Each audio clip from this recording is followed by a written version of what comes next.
Welcome to another edition of Parks Are for People, brought to you by the County of Los Angeles, Department of Parks and Recreation, and the Amateur Athletic Foundation. I'm your host, Steve Foulger, and on today's show we're going to take an in-depth look at amateur sports here in the Los Angeles area, as we highlight the organization that grew out of the 1984 Olympic Games. We're speaking of the Amateur Athletic Foundation. In this show, we'll see how the sport of amateur wrestling is being introduced to Los Angeles area youngsters. Then we'll look back at the impact of the 1986 Summer Swim program. After that, we'll show you the history of the Amateur Athletic Foundation. And finally, we'll see the legacy of sport as developed by the AAF. But first, let's go to Victoria Park and Carson and check out one of the fastest growing sports in Los Angeles. We're watching youth soccer, and we think you'll get a kick out of it. This soccer tournament was the culminating event for an 8-week program sponsored by the Amateur Athletic Foundation and the County of Los Angeles. The tournament is held in December with first and second place teams receiving awards for their efforts. We talked to Roy Williams, one of the coordinators for the program. Yeah, the major purpose this year was to give exposure to the inner city kids who haven't been exposed to soccer before. It's a pilot program. Hopefully, with the interest we generate this year, we'll be able to continue next year. The co-ed teams are grouped into 2 age divisions, 4 to 6 and 7 to 9 years old. The kids are taught basic soccer skills, and sometimes they fall right into the swing of things. This first season of youth soccer was a big success. The kids loved it, and the parents got a big kick out of it, too.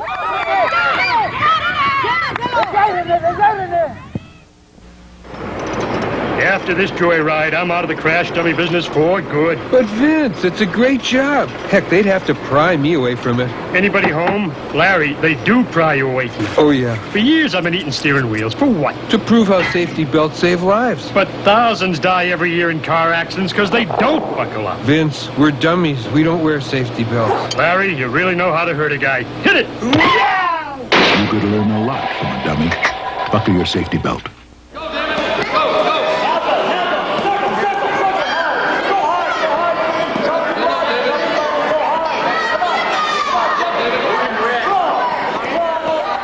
These kids are taking part in a youth wrestling program sponsored by the Amateur Athletic Foundation.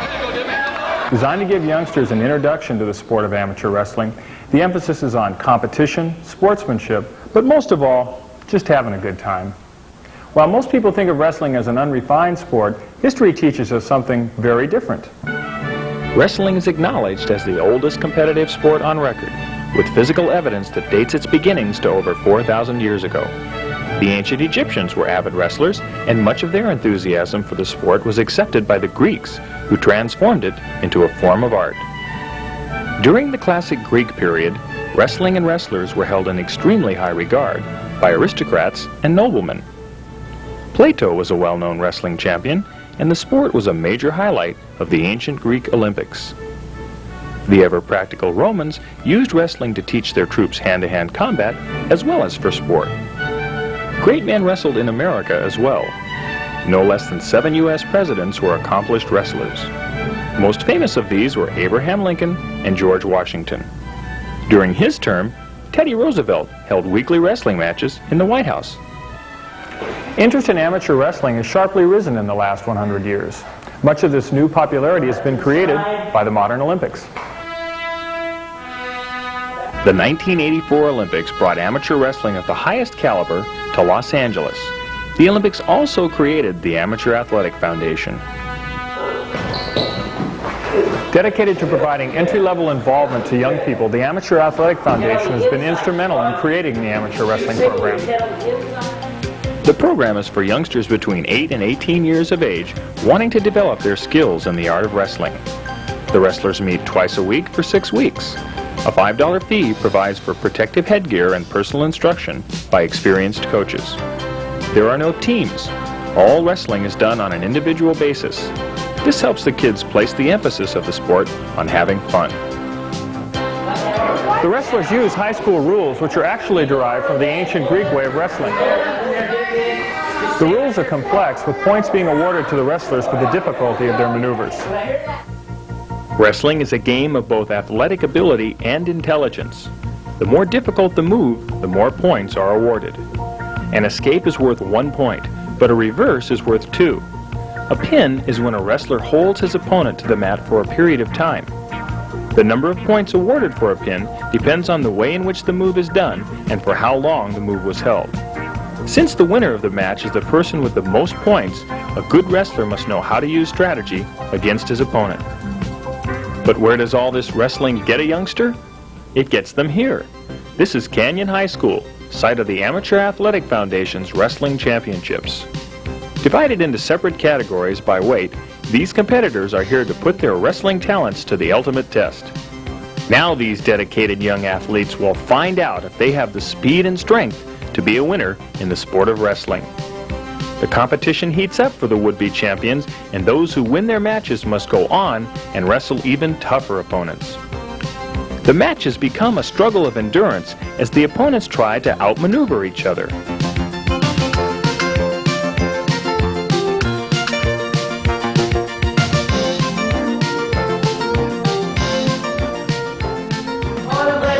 Amateur wrestling is an exciting sport, as we've seen, but it's still largely undiscovered in Southern California.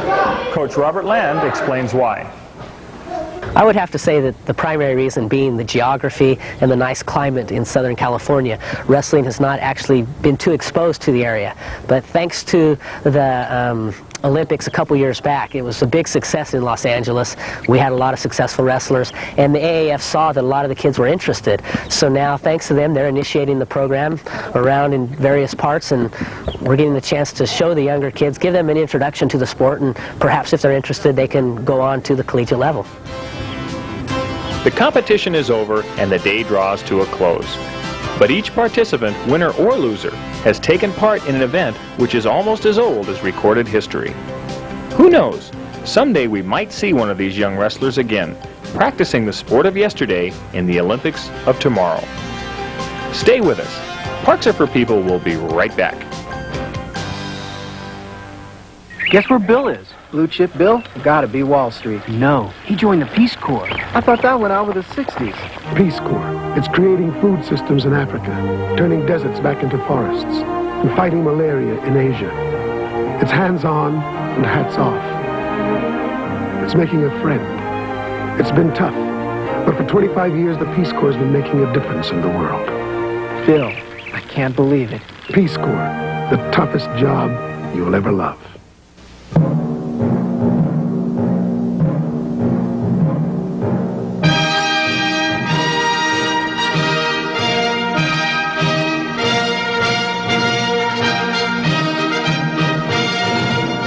Music is familiar and uplifting, but it's only a part of the legacy of the 1984 Olympic Games, a surplus of dollars and spirit charged to the care of the Amateur Athletic Foundation and the Foundation's many volunteers. To 1,500 children and parents, this legacy couldn't have been more alive than in Summer Swim '86, a meet that celebrated a summer of work by the swimmers and coaches of 41 inner-city pools run by the YMCA and the City and County of Los Angeles. Summer Swim was also a celebration of new goals, new challenges, and lessons learned. Keep the guys out of the streets, first thing. Keep them healthy, and they keep them in good shape. Bad things out of the mind, that's pretty good. It's a teaching situation, this whole thing. Not only is it competitive, but it's a teaching situation for them. They learn the stroke, learn what to do, learn the rules, have a good time, which is most important. Yeah. The most easy one, I think, to learn is the backstroke. What makes that so easy? It's because when you're on your back, it's kind of relaxed. You kind of relax.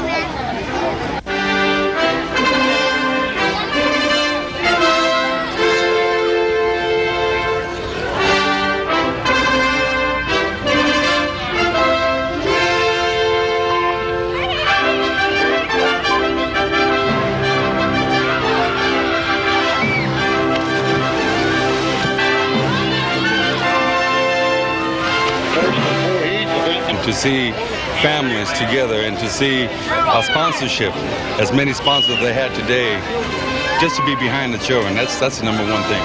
It's the number one thing, and it's most important for all of them to grow up and one day reflect on this day and show it to their children. He had a real bad self-image before, and he's the greatest thing alive now. What do you think? Well, I think he's one of 4 of the greatest. I know I might win. I just know it.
A lot of these kids are very smart and intelligent, and they have the will to succeed. All they need is a little coaching, say like from the AAF program, which is supporting them.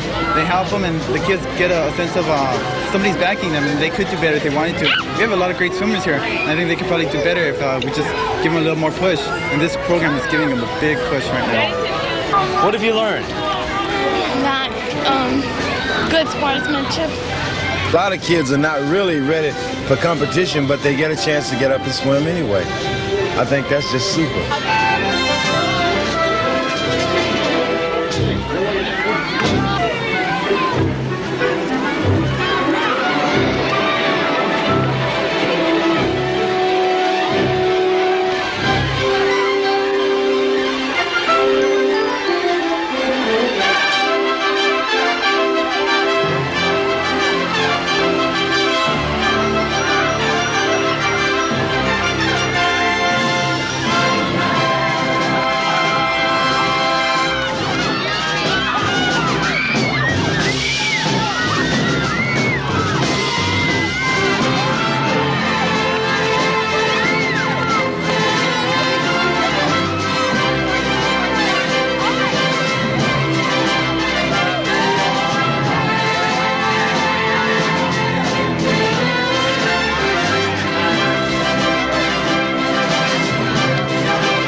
When you graduate from college, what will you be able to offer an employer?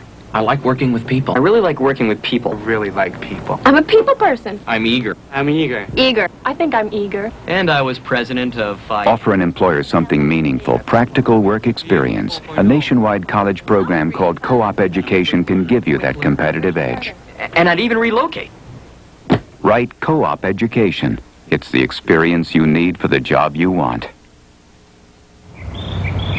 We all remember what an outstanding job the Los Angeles Olympic Organizing Committee did in 1984. The 23rd Olympiad was a huge success, but today, in 1987, many of us aren't aware that the Olympic tradition is continuing.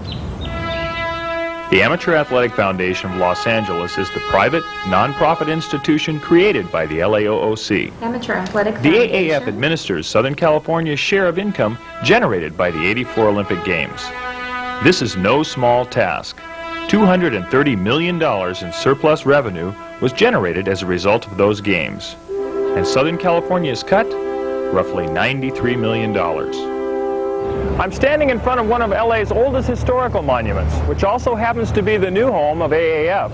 Since March of 1984, the legendary Britt House here on West Adams Boulevard has been its official headquarters. Built in 1910 by the prominent attorney Eugene Britt, the house and surrounding grounds have been donated by First Interstate Bank. The mansion also houses the Helms collection of sports memorabilia. Let's take a look at just what the AAF is all about. Their commitment is to creating a high-quality sports experience for the youth of our communities. This is accomplished in several ways. AAF awards grants to youth sports organizations. In fact, in its short existence, it has already made over 100 grants totaling over $5 million. This approach has affected the lives of 100,000 young people in Southern California. These contributions included major support of the 1985 Summer Games and this year's Olympic Arts Festival. The foundation also creates or initiates programs of its own. Realizing a need for better coaching at the community level, AAF has developed a coaching clinic program. The goal of this program is to create a better youth sports experience by preparing adults to accept the challenge of becoming skilled coaches through leadership and training.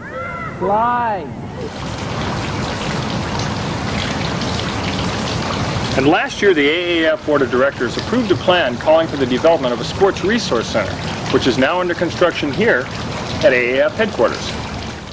The Paul Ziffrin Sports Resource Center, named after the man who chaired the LAOOC and now the AAF, will be open to those with a desire to examine sport in detail, including coaches, athletes, journalists, and sport historians.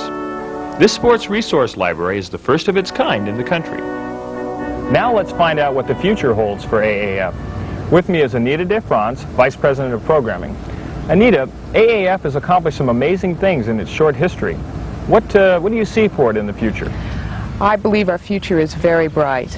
We were created with the hard work of the Olympic athletes as well as the hard work of the staff and volunteers who worked for the '84 Games, and we want to continue that legacy.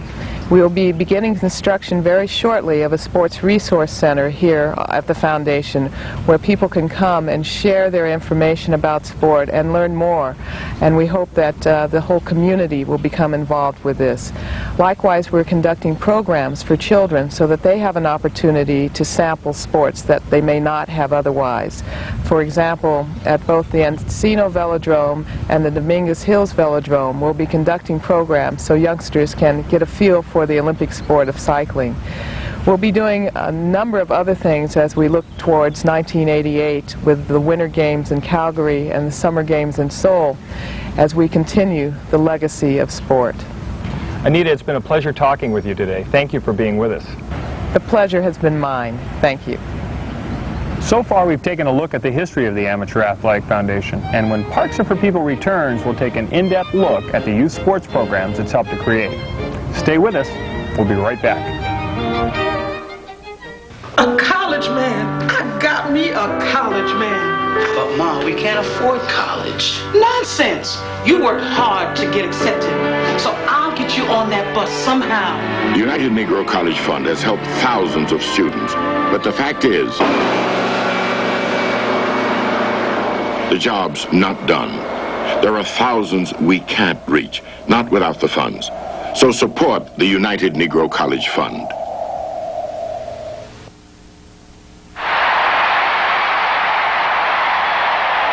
It was more than strong legs driving Valerie Briscoe Hooks that summer day in 1984. Hundreds of thousands of Southern Californians supported her in that Olympic record win with their own brand of devotion and determination. That same spirit lives today, a legacy of resolve and resources for Southern California youngsters who may never have had the chance to feel the thrill of winning and competing. A teenage boy struck down by Guillain-Barré syndrome, a youngster threatened by gang influences, or a basketball player, her skills going undeveloped during the summer, or kids swimming competitively, or running competitively, or playing soccer, or tennis, or karate, or team handball, or fencing, or rowing, or throwing, or surfing. None of this would be possible without the same spirit that made the Olympics a success. A partnership between private business and government and thousands of Southern Californians who volunteer their time for one common goal, to see that our youngsters share in the legacy of the '84 Games and get the best that sport has to offer. The Amateur Athletic Foundation of Los Angeles was created to make sure the job gets done. The same people who directed the '84 Olympic Games serve on the foundation's board of directors. When we think about sport, we usually think about the athlete on the playing field. Those athletes, the young ones at least, are really the core of what we're about. But it ought to be apparent that that core can't exist without an enormous amount of help. That really is the job of the Amateur Athletic Foundation, to make sure the resources it has helps create and support good sports programs, and that those programs attract volunteers to help make them a lasting success. What makes a good sports program? One thing is the simple opportunity to participate. The Southern California Tennis Association doubled its tennis program because of a foundation grant. It reached almost 3,200 kids. Some of them, in all probability, would never have had the opportunity to play. They just had to show up for lessons and a racket if they needed one, and a chance to compete in the final tournament. Summer Swim '86 was more than just swimming lessons. The foundation helped expand an existing program by providing scholarships for kids who could not afford fees, by adding more coaches and longer pool hours, and by providing instruction in specific strokes, dives, and relay exchanges that prepared kids for a real swim competition at the end of summer. Hey, let's go. Let's go. Good competition and good coaching are two key elements of a successful sports program. They both make the South Bay Girls Basketball League a success. The foundation helped the league expand to 23 teams and guaranteed good officiating and coaching for those girls who need to keep developing their skills. If you want to be good now, you have to play out of season. You have to keep in touch with your sport almost for the entire year. We have good officials, they know what they're doing, and it enhances the program. Without the Amateur Athletic Foundation, we couldn't do that. And good coaching is important. What a coach says or how he or she acts will stay with a youngster a long while. That's why the quality of instruction is so important to the foundation, and why it provides workshops for coaches. It's important to bring good programs to groups and neighborhoods that have never had the chance to experience these sports. The Mount San Antonio College Relays drew an estimated 1,800 kids, many of them competing in track and field for the first time. The Youth Soccer Development Program supports several existing youth soccer leagues and moves into East and South Central Los Angeles to give many of these kids a chance to play. And the foundation feels it's important for kids to be able to break with tradition, to try other sports that are not as well known or that stress individual achievement and development. Sports that are confidence builders, that develop balance and reflexes and test individual skills in a way team sports cannot do. Fencing also contains within it a great deal of history and tradition, and it's those aspects of the game that I think are very important for young people because they teach such things as self-discipline, honor, respect. This is all part of what fencing is. Team handball is an Olympic sport played around the world, but few kids in this country have ever heard of it. Yet it's a game that allows almost all kids to participate, and some an opportunity to excel, perhaps even to a national team. Rowing has been a sport confined to colleges and universities. To try to change that, the foundation sponsored 4 clinics in Southern California to get young boys and girls to experience the sport. The foundation also supports facilities like the West Los Angeles Throwing Center, which provides training and competing opportunities for novices and advanced throwers in javelin, discus, and hammer. It's supervised by former Olympic great Hal Connolly. We should try to encourage, I believe, young people who have an interest in these kinds of events, give them the opportunity to develop, as we do in Little League and Pop Warner football and tennis. We're not going to have competitive throwers internationally unless we do the same for young people who want to throw, and that's what I'm aiming for. Sports programs for physically disabled youngsters have been neglected in the past. That's why the foundation provides funds for wheelchair tennis camps, 5 summer days where kids learn that they too can take part in sports and feel the pride of physical accomplishment. Where role models who play competitive wheelchair tennis or compete in track and field can serve as an inspiration to hundreds of disabled kids. Where young players can sharpen their skills and prepare for serious competition in the years ahead. And where parents become part of that active force. It's just the idea of being able to just wheel onto a tennis court and to hold the racket in your hand. They're gaining experience from that. Just saying, I can. Sport can also be of value to those facing a life touched by crime, drugs, and gangs. That's why the foundation backs Sports Challenge Club with the Community Youth Gang Services, a program designed to go into neighborhoods where kids live, who are brothers and sisters of gang members who face the risk of having to join those gangs. It's a chance to meet the challenge of competition and reflect on the benefit of having participated. No easy task for the youngsters or the foundation. We won't see the results of this for maybe another 5 years as these youngsters go into their late teens and get out of high school. But our objective is to target specific neighborhoods so that we can see an impact on the gang membership. We expect it to decline. The foundation will meet these challenges in the future and continue to preserve the rich sport heritage of Southern California. When First Interstate Bank made a gift of the Britt House in Los Angeles and the Helms Athletic Foundation's collection of books, photographs, and memorabilia, it presented a great opportunity to develop a sports resource center where athletes, coaches, and parents can share in the cultural aspects of sport and gather to guarantee its appreciation and continuance. We work with coaches, with referees, with parents, with community groups, with the corporate world, with small businessmen, with virtually everyone. And it's going to take everybody's contribution if we're going to have the best that sport has to offer. That's what it'll take to keep the spirit and the legacy of the 1984 Olympic Games alive.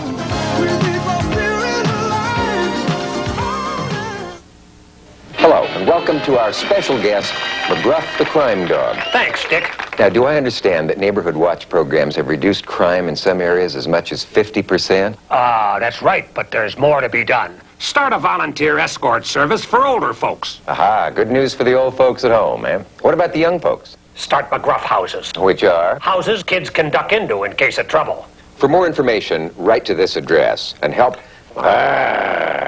take a bite out of crime. There are a number of upcoming events sponsored by the LA County Department of Parks and Recreation that we thought you might be interested in. Coming up on July 11th is the Greater Los Angeles Criterium Bicycle Race to be held at Belvedere Park in East Los Angeles. Then on July 19th and 20th, the Hawaiian Festival will be held at Alondra Park in Lawndale. And finally on August 7th, the Arco Jesse Owens National Track Championships will be at UCLA. We hope you enjoyed learning about the Amateur Athletic Foundation. If you have any question about today's show, give us a call downtown at area code 213-738-3034. For the LA County Department of Parks and Recreation, this is Steve Foulger reminding you that July is Parks and Recreation Month. So come on, parks are for people.